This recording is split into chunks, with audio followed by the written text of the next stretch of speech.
Welcome to your favorite channel ES Assam Paper.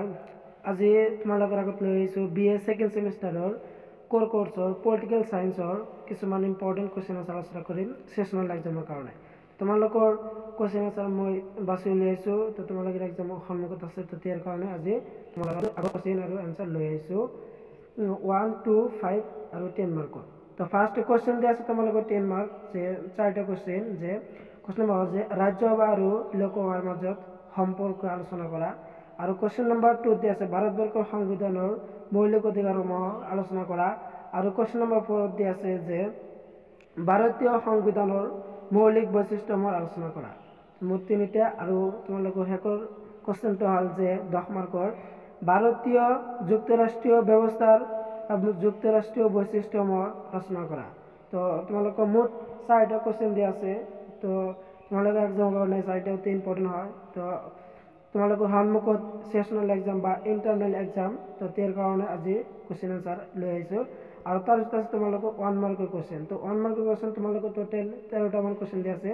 তো তোমালোকে 1 মাৰ্কৰ কুৱেশ্যন আৰু এনসাৰটো তোমালোকে চাই লোৱা, কি দিয়া আছে স্কেল দিয়া আছে, তো তোমালোকে চাই লোৱা। আৰু তোমালোকৰ ইয়া আছিল তোমালোকৰ 1 মাৰ্কৰ কুৱেশ্যন আনসাৰ। তো তোমালোকৰ মুঠ কিমান দিয়া আছে 13টা মান কুৱেশ্যন দিয়া আছে 1 মাৰ্কৰ। তো তোমালোকে চাই লোৱা 1 মাৰ্কৰ 13টা কুৱেশ্যন দিয়া আছে, ইয়াৰ পৰা যিকোনো তোমাৰ 5টা পাবাই। আৰু কুৱেশ্যন নম্বৰ তোমালোকৰ চমু টকা দিছে 5 মাৰ্কৰ, যে 5টা মান। তো ফাৰ্ষ্ট তোমালোকৰ চমু টকা হ'ল যে ৰাষ্ট্ৰৰ নিৰ্দেশাত্মক নীতি। তো এইটো তোমালোকৰ এক্সামৰ অতি ইম্পৰ্টেণ্ট, ৰাষ্ট্ৰৰ নিৰ্দেশাত্মক নীতি। আৰু কুৱেশ্যন নম্বৰ 2 যুক্তৰাষ্ট্ৰৰ বৈশিষ্ট্য আৰু প্ৰস্তাৱনা। কুৱেশ্যন 3 যে আৰু আছে ৰাজ্যসভা ৰাষ্ট্ৰপতি, আছে তোমাৰ চমু টকা। আৰু কুৱেশ্যন নম্বৰ 2 হ'ল যে 1 নম্বৰ কুৱেশ্যন হ'ল ভাৰতীয় সংবিধানৰ যুক্তৰাষ্ট্ৰীয় দুটা বৈশিষ্ট্য লিখা। তো তোমালোকৰ 2 মাৰ্ক 1 নম্বৰ কুৱেশ্যন। আৰু ইয়াৰ পিছত পাবা যে 2 কুৱেশ্যন নম্বৰ 2 মাৰ্ক 2 ৰাষ্ট্ৰপতি দুটা ক্ষমতা আৰু কাৰ্যাৱলী লিখা। তো তোমালোকৰ পেজ নম্বৰ 68 দিয়া আছে। আৰু কুৱেশ্যন নম্বৰ 3 যে প্ৰস্তাৱনাত সন্নিবিষ্ট দুটা মূল নীতি লিখা। তোমালোকৰ কিতাপৰ 10 পেজত দিয়া আছে।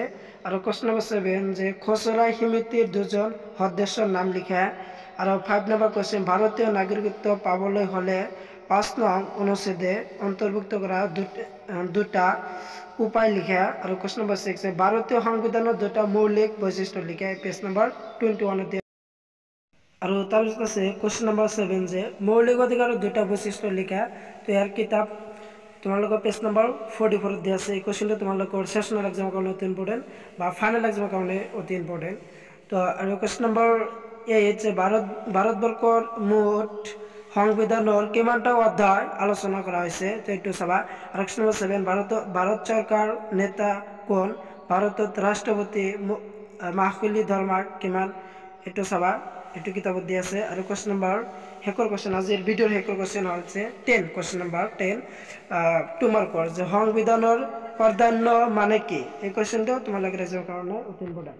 তো যিহেতু তোমালোকৰ সন্মুখত ইণ্টাৰনেল বা সেশনাল এক্সাম আছে, তো তাৰ কাৰণে তোমালোকৰ কিছুমান কিতাপৰ পৰা মই ইম্পৰ্টেণ্ট কুৱেশ্যন আনসাৰ বাছি উলিয়াইছোঁ। তো তোমালোকে এই কুৱেশ্যন কেইটা তোমালোকে কিতাপৰ পৰা মডেলৰ পৰা তোমালোকে চাই ল'বা। আৰু 1 মাৰ্কৰ যিবিলাক কুৱেশ্যনৰ ভিতৰত দিয়া আছে, তো ইয়াৰ এনসাৰত লগতে এনসাৰো দিয়া আছে, তো এনসাৰটো চাবা। আৰু কিছুমান কুৱেশ্যন তোমালোকে এনসাৰ দিয়া নাই, তো তোমালোকে কিতাপৰ পৰা এনসাৰ বাহিৰ কৰি তোমালোকে পঢ়িবা। তো আজিৰ ভিডিঅ' এইখিনি আছিল। তো থেংক ইউ সম্পূৰ্ণ ভিডিঅ' চাই থকাৰ বাবে।